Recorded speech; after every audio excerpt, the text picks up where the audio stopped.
Society में लोग पद की लोलुपता के चलते समाज सेवा में ज़्यादा लीन होती है, क्या ऐसा आपके ग्रुप में भी? हाँ, ऐसा जब भारत विकास परिषद की 11 शाखाएं बन गई तो उस समय प्रांत हुआ करता था। प्रांत में पदाधिकारी बनना, जोन में पदाधिकारी बनना, ये एक बहुत बड़ी उपलब्धि मानी जाती थी। तो केंद्र ने मुझको जोन का पदाधिकारी बनाया, मैं जोनल कन्वीनर बना।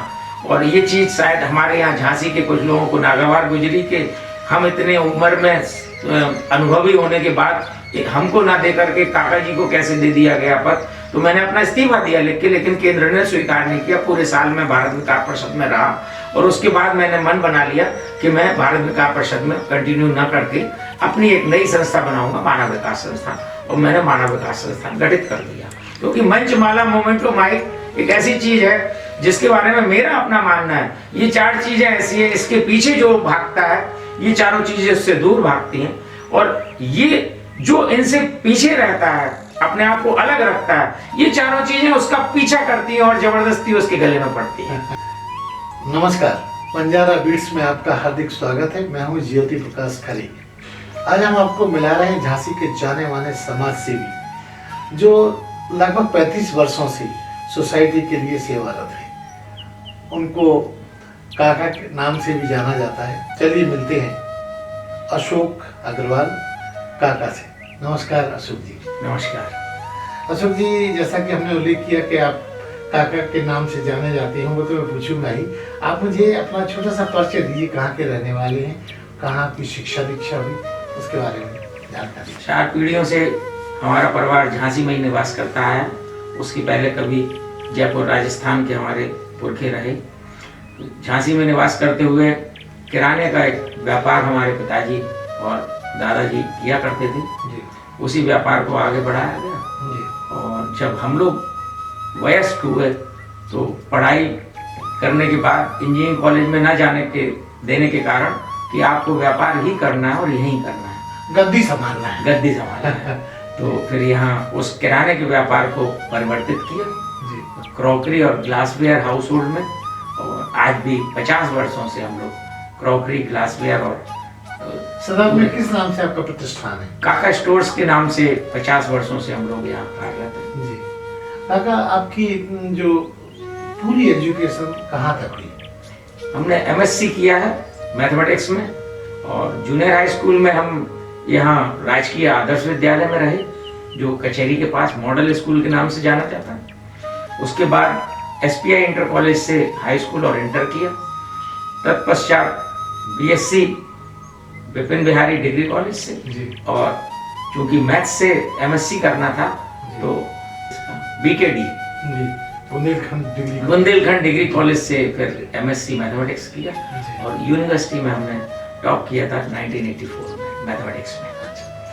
फिर आपका ये जो व्यवसायिक एटीट्यूड रहा, तो आपने कौन सी सन से आप जुड़ गए अपने व्यवसाय देख रेख के लिए पिताजी के साथ? हम लोगों के यहाँ तो प्राइमरी शिक्षा दी जाती है व्यापार की। अच्छा। तो रग रग में व्यापार भरा जाता है जी। कि इतने घंटे बैठोगे तो इतने पैसे मिलेंगे। अच्छा। हाँ, वो किया और हम वाकई में सक्षम रहे, व्यापार भी संभालते थे और पढ़ने में भी अग्रणी रहे। तो मोहल्ले के पड़ोस की जो भाभियाँ या माताएं होती थी तो वो पूछती थी अस्सू पास हो गया, तो हम उनको जब बताते थे कि फर्स्ट डिवीजन आई है तो वो ताज्जुब करती थी, बैठता तो दुकान पे कैसे पास हो गया, गले पे बैठे हैं, पढ़ते कब हैं, पढ़ते तो कभी देखते नहीं जी। अशोक जी, आप हमें ये बताइए कि आपका जो पारिवारिक परिचय है उसके बारे में भी संक्षिप्त जानकारी दीजिए। क्योंकि सदर बाजार में हमारे पिताजी बहुत सारे परिवारों के काका रहे हैं, जैसे बॉम्बे डाइंग परिवार है, कमल मिल परिवार है, बसंत लाल जी का परिवार है, ओम प्रकाश जी का परिवार है। तो इनके सबके सगे काका रहे हैं, क्योंकि उनके पिताजी और हमारे पिताजी और उनके दादा वो भाई भाई हुआ करते थे। तो काफी लोगों के परिवार के काका होने की वजह से तो किशनलाल श्रीचंद जो फर्म होती थी हमारी, जब वो 1976 में उसका नवीनीकरण हुआ तो फिर काका स्टोर्स नाम कर दिया। काका, आप हमें अपने परिवार के बारे में भी बताइए। आपका जो अपना परिवार है, कितने बच्चे हैं, वो सब जानकारी दीजिए। हमारे एक बेटा है जी। और उसने पहले प्रयास किया कि वो पढ़ करके सीए बने, लेकिन उसमें फिर इंटरेस्ट ना लेकर के उसने भी व्यापार में रुचि ली, क्योंकि जो हमारे यहाँ तालीम दी जाती है दुकान गले पे बैठने वाला, गले पे बैठने वही परंपरा का उसने भी निर्वाह करते हुए जी। वो आज दुकान संभाल रहा है। जी। और हमारे सबसे बड़े भाई साहब जब हुआ करते थे तो उनका एक बेटा है जी। नितिन, जी। तो 1996 से ही वो हमारे साथ जुड़ा रहा और व्यापार उसने काफी कुछ हमारा कंधे से कंधा मिला करके साथ दिया है।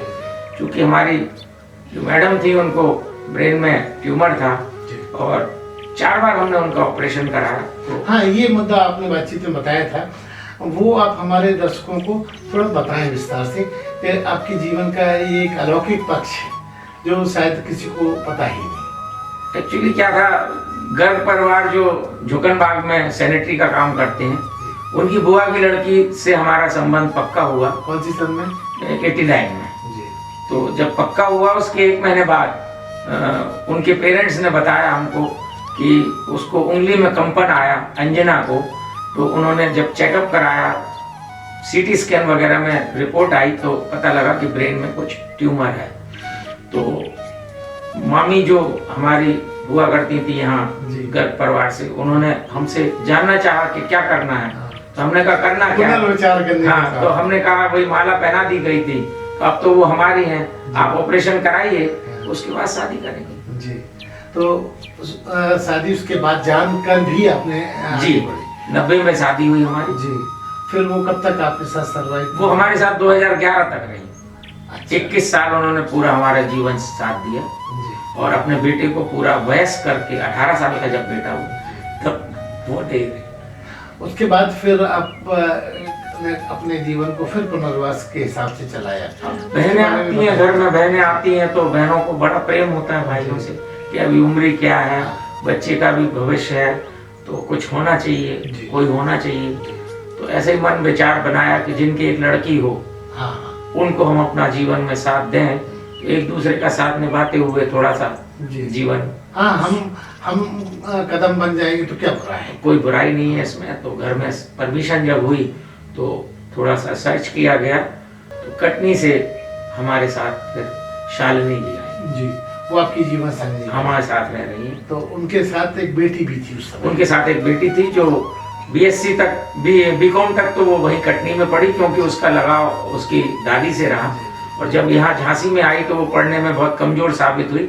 तो हमने हाथ जोड़ के प्रार्थना करी कि इसको पढ़ने वहीं दो आप, क्योंकि पढ़ाई बहुत आवश्यक है।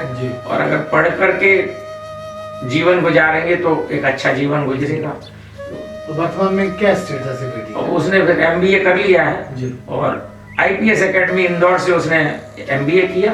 और एमबीए करने के बाद उसकी सर्विस आईसीआई बैंक में लग गई थी। लेकिन चूंकि उसमें व्यवसाय का काम भी था, मार्केटिंग एंड फाइनेंस, तो मार्केटिंग में कमजोर साबित होने की वजह से उन्हें छोड़ना पड़ा। और अभी वर्तमान में एक डाटा कंपनी में उसको सर्विस मिल गई है। पिछले 3 महीने से वो डाटा कंपनी में कार्यरत है। काका, अब हम आपके उस पक्ष पे संवाद करेंगे जो जिसकी वजह से आप सर्वाधिक लोकप्रिय हैं। आप बहुत सारे सोशल विंग से जुड़े हुए हैं और बहुत सारा सोसाइटी के लिए अनोखा और अतुलनीय काम कर रहे हैं। उनके अपने सोशल विंग के बारे में भी हमारे दर्शकों को बताइए। सनशाइन क्लब 1992 में बना तो मेरे को भी जोड़ा गया उसमें। पवन अग्रवाल जी बैंक वाले हुआ करते थे जी, यूको बैंक वाले, उन्होंने मुझको जोड़ा, लेकिन फिर मैं उसका संस्थापक हो गया। अच्छा जी। तो सनशाइन क्लब में व्यक्तित्व विकास का एक कार्य सिखाया जाता रहा। तो माइक फोबिया जिनको होता है, वो माइक फोबिया भी वहीं से मेरा दूर हुआ। और आज की डेट में तो मैं बहुत अच्छा बोल सकता हूँ, ये मेरे को खुद विश्वास बोल रहे हैं आप। जी। तो एक आत्मविश्वास पैदा हुआ और माइक फोबिया हटा। सनशाइन क्लब में 99 में मैं अध्यक्ष भी बना जी।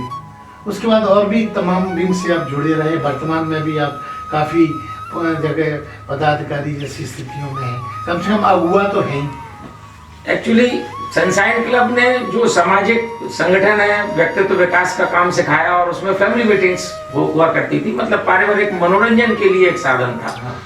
बाद में मेरा रुझान थोड़ा सा समाज सेवा की तरफ बढ़ा कि हम पारिवारिक तो ठीक है जो करते हैं, लेकिन समाज सेवा की तरफ बढ़ना है। तो भारत विकास परिषद, माननीय कुंज बिहारी जी गुप्ता जो डीजीसी रहे 12 साल, उनके साथ मिलकर के हम लोगों ने भारत विकास परिषद का यहाँ गठन किया और मैं शुरू से ही उस भारत विकास परिषद का चार्टर सेक्रेटरी रहा। अच्छा। और 11 वर्षों में हमने 11 ब्रांचेज बनाई भारत विकास परिषद की, अलग अलग नामों से, जैसे भारत विकास परिषद मुख्य है, भारत विकास परिषद सिटी है, भारत विकास परिषद रॉयल है, इस तरह से अलग अलग विंग ग्रुप्स की बनी। तो आपका जो सोशल काम करने का उद्देश्य क्या रहा, किस तरह का आपकी ये जो विंग से काम करते हैं? सदर बाजार में मुन्ना भैया साहू को हर एक कोई जानता है, ये बेटी बचाओ पे इन्होंने बहुत काम किया है। तो भारत विकास परिषद में मुन्ना भैया को इंट्रोड्यूस करते हुए हमने यहाँ बेटी बचाओ शाखा बनाई है सदर बाजार में, और उसके माननीय पीएन गुप्ता जी सबसे पहले अध्यक्ष बने। हाँ, हॉकी के जो खिलाड़ी हैं, हाँ, हॉकी के जो खिलाड़ी हैं वो उसके अध्यक्ष भी रहे भारत विकास परिषद के, और उसको आगे बढ़ाया क्योंकि उसमें बेटी बचाओ पे बहुत काम हुआ है। तो बेटी बचाओ की यात्रा लेकर के साइकिल से भी हमने लोगों को भेजा। यहाँ से पता लगा लोग जम्मू कश्मीर होते हुए, जम्मू होते हुए वैष्णो देवी के दर्शन कर रहे हैं, वहाँ प्रार्थना अर्चना लगा रहे हैं कि लोग बेटियों को गर्भ में ना मारें। इसी तरह का काम खाटू श्याम जी के लिए भी यहाँ से साइकिल यात्रा गई, शिरडी के साईं बाबा के लिए भी साइकिल यात्रा गई। उस समय पंडित रमेश शर्मा जी हुआ करते थे जो कि काफी चर्चित थे और विधायक रहे झांसी के, तो उन्होंने कई बार हम लोगों को अप्रिशिएट किया, भारत विकास परिषद में आकर के हमको अनुदान भी दिया और उन साइकिल यात्रियों को रवाना भी किया झांसी से, सदर बाजार से। तो कई बार शिव मंदिर से, कई बार गुप्ता चौराहे से साइकिल यात्रियों को हम लोगों ने रवाना किया। उनकी हौसला अफजाई की। जी काका, आपका सोशल विंग का तो काम अच्छा है ही, नेत्र क्षमता है जिसकी वजह से आप सोसाइटी में लोकप्रिय हैं। आपके इसके अलावा और क्या शौक है जो लोगों को बताइए? हमें शौक है लोगों से जुड़ने का और लोगों को जोड़ने का। तो जब भारत विकास परिषद में बहुत सारी शाखाएं बन चुकी थी, तत्पश्चात फिर हमने मानव विकास संस्थान का गठन किया और मानव विकास संस्थान में भी आज 4 शाखाएं कार्यरत हैं। मानव विकास संस्थान मुख्य, मानव विकास संस्थान बेटी बचाओ, मानव विकास संस्थान लेडीज विंग और मानव विकास संस्थान बलुआ साहब। कुछ ऐसे आपके जीवन के पहलू रहे हों जो आपको लगता है कि लोगों को बताना चाहिए? काका को जानते तो हैं, लेकिन काका अंदर से क्या है, उस पर कुछ चर्चा कीजिए। समाज सेवा एक बहुत बड़ा अनुष्ठान है, आंदोलन है। तो उसमें समाज सेवा जब शब्द आता है तो लगता है कि मतलब अपने लिए नहीं, दूसरों के लिए कुछ करना है। तो 4 चीजें हम लोगों का सिद्धांत रहता है, ये 4 चीजें अपनी खर्च करते हैं: अपना समय, अपना पेट्रोल, अपना टेलीफोन और अपना दिमाग। ये चारों चीजें अपनी खर्च करते हैं कि हमें करना क्या है जिससे कि एक्चुअल समाज सेवा, वास्तविकता में हम समाज सेवी बन सकें। ये काम करने का लक्ष्य हमारा है और 2012 से हमने 2011 से ही हमने ये शुरू किया है मानव विकास संस्थान, और तब से अब तक 15 सालों से बराबर कार्यरत हैं। और इसमें हम चाहते हैं, हम जानते हैं, हमें विश्वास है कि हम एक्चुअल समाज सेवा के क्षेत्र में आ गए। दैनिक जागरण के अलावा पत्रों में भी मानव विकास संस्थान को एक समुचित सर्वथा सम्मान मिलता है।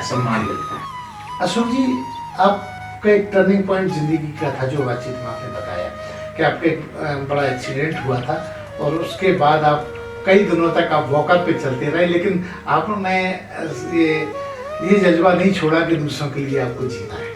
देखिए, सनशाइन क्लब में मैं जब अध्यक्ष बना 99, उस दरमियान गुना जाते समय कार एक्सीडेंट में मेरा राइट लेग जो है मल्टी फ्रैक्चर हुआ और वो डॉक्टर ने बाद में बताया 6 महीने बाद कि ये जरूरी नहीं था कि आपका जुड़ जाता, वो सिर्फ एक इच्छा शक्ति थी जो कि इस पैर को जोड़ने में मदद किया उसने। और 4 लोग हम लोग डैमेज हुए थे उस गाड़ी में। सबसे बाद में मेरा ऑपरेशन ग्वालियर में डॉक्टर मिड्ढा ने किया, जो कि बहुत अच्छे हड्डी के डॉक्टर हैं और इस क्षेत्र के काफ़ी रेनाउंड हैं। तो मैं गुना से झांसी ना आकर के सीधा ग्वालियर गया था और सारे लोगों का वहीं इलाज हुआ, सबका बारी बारी से ट्रीटमेंट हुआ और सब अच्छे हुए।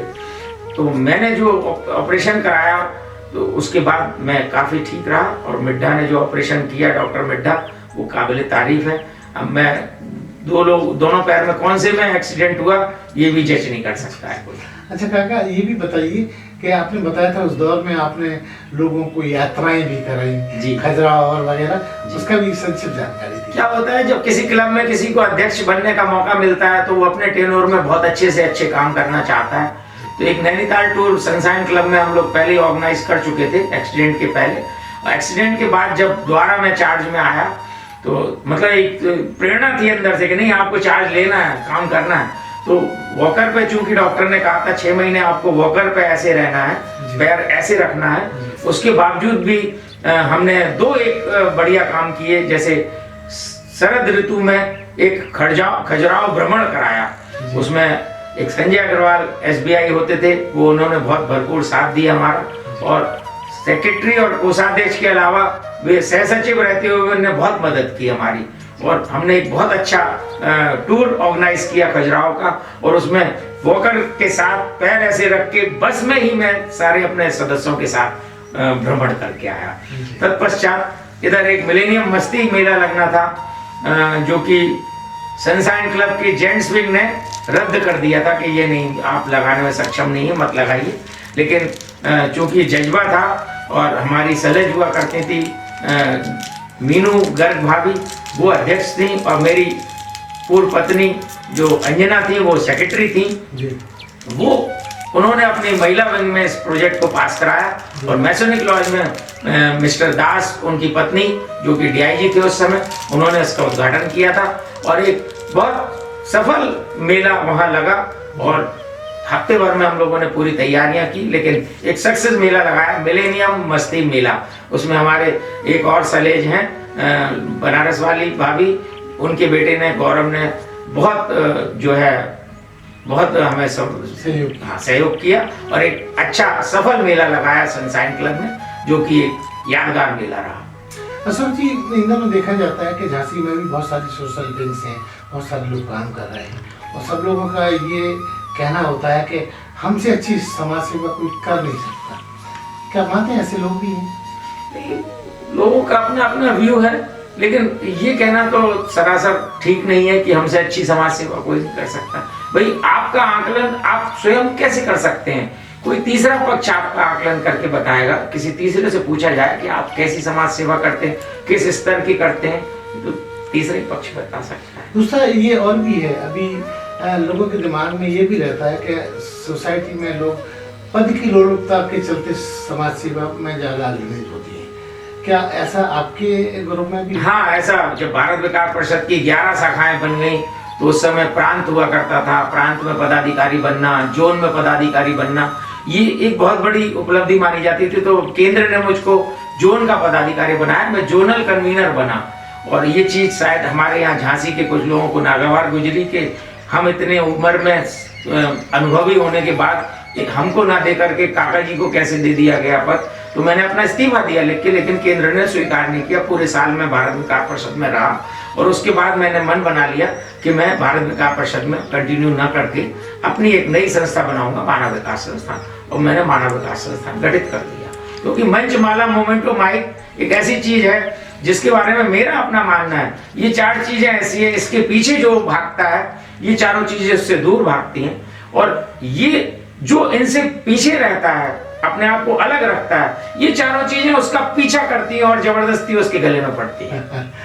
मतलब ये है कि इस तरह के लोग भी हैं, सब जगह पाए जाते हैं। 99% ऐसा ही होता है। जब धीरे धीरे संस्था जब अपने चरम पर आती है तो हर आदमी को मंचमाला मोमेंटो माइक का शौक हो जाता है। अशोक जी, आपकी जिंदगी में बहुत सारे लोग आपके साथ जुड़े मिले, मैं भी आपको लगभग 50 साल से जानता हूँ।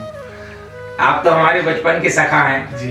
तो मैं ये जानना चाहता हूँ कि आपकी जो लाइफ रही है उसमें वो वाला मोमेंट जो आप सोचते हैं कि वापस फिर आए और उसको जीने की ललक हो, और ना तो वो कौन सा पल आप चाहेंगे कि जिंदगी में एक बार फिर वापस आए और आप उसको जिए? देखिए, प्रभु ने भी ये चाहा, देवताओं ने भी ये चाहा है कि कभी भी उनकी उम्र 16-17 वर्ष से अधिक ना हो, वो बचपन में ही बने रहे, वयस्क ना हो। तो ये तो कटु सत्य है कि हर आदमी चाहता है मैं बचपन में गुजरूं, लेकिन after 55 I am running in बचपन, ये मेरा अपना फॉर्मूला है। जैसा कि आपने बातचीत में बताया कि आप लगभग 65 के आसपास आप रन कर रहे हैं, लेकिन ऐसे आपके व्यक्तित्व से लगता नहीं है, तो कैसे मैनेज करते, मेंटेन रखते हैं, और वो कौन सा पदार्थ खाते हैं जिससे इतनी एनर्जी आप में होती है? देखिए, खाने पीने में जो आदमी थोड़ा कमजोर रहेगा वही स्फूर्तिदायक रह पाएगा, वही ऊर्जावान रह पाएगा। ये मेरा अपना मानना है कि खाने का शौक कम रखिए और अपने आप को चंचल बनाए रखिए और बाल मन बना के रखिए। हाँ, बाल मन बनाएंगे तो आपका मन हमेशा प्रफुल्लित रहेगा। हर एक को आप माता की नजरों से देखोगे, बहनों की नजरों से देखोगे। जब आप खुद बाल हो तो सबको आप माता, सब माताएं दिखेंगी आपको, तो आपका मन। अशोक जी, सोसाइटी में काम का कोई अंत नहीं है, असीमित काम है सोसाइटी के लिए। क्योंकि आप 35 साल से इस फील्ड में हैं और निरंतर आप सक्रिय भी हैं और जाने भी जाते हैं, तो अब आपके अगले क्या पायदान होंगे जो सोसाइटी को लाभ पहुंचा सकते हैं? देखिए, जानकारी और उसका अभाव, ये दोनों विरोधाभासी बातें हैं। जिसको जानकारी होगी तो वो हर एक चीज के विषय में सही ज्ञान दे पाएगा। जिसको जानकारी नहीं होगी तो मेरा मानना चाहिए उसे बिल्कुल किसी को ज्ञान नहीं देना चाहिए, क्योंकि अधूरी जानकारी किसी को भी देना गलत है, वो गलत रास्ते पे जाएगा आदमी। तो आप सही जानकारी दीजिए। जैसे कि आज हमको 35 साल का समाज सेवा का अनुभव हुआ है, उसमें बहुत सारी चीजें देखी हैं। जैसे कौन सा सामान कहाँ सस्ता मिलता है, ये हम लोगों को अनुभव करा सकते हैं, बता सकते हैं कि कौन सी चीज आपको कहाँ सस्ती मिलेगी। जैसे हम अपनी दुकान का ही लें, अपने व्यापार का ही लें, तो किसी आदमी को अगर 250 पीस बांटने अपने किसी फंक्शन में, किसी कार्यक्रम में, किसी शादी ब्याह में, तो वो दिल्ली क्या पूरे ऑल ओवर इंडिया रेट ले ले, वहाँ की पैकिंग मटेरियल और खर्चे, ट्रांसपोर्टेशन जोड़ ले, उसके बाद वो फैला ले। फैलाने के बाद यदि वो हमारे यहाँ से रेट लेगा तो हम कह सकते हैं फक्र के साथ कि आपको 2 पैसे सस्ता पड़ेगा। और ऐसा होता है, दूर दूर से, ललितपुर से, मौरानीपुर से, मैनोनी से, पूरे बुंदेलखंड से लोग आते हैं और काका का नाम उनकी जहन में है कि दिल्ली नहीं जाना, हमें काका से लेना है। तो किसी को बहुत कम मार्जिन पर सामान उपलब्ध कराना, ये काका जी की गारंटी है।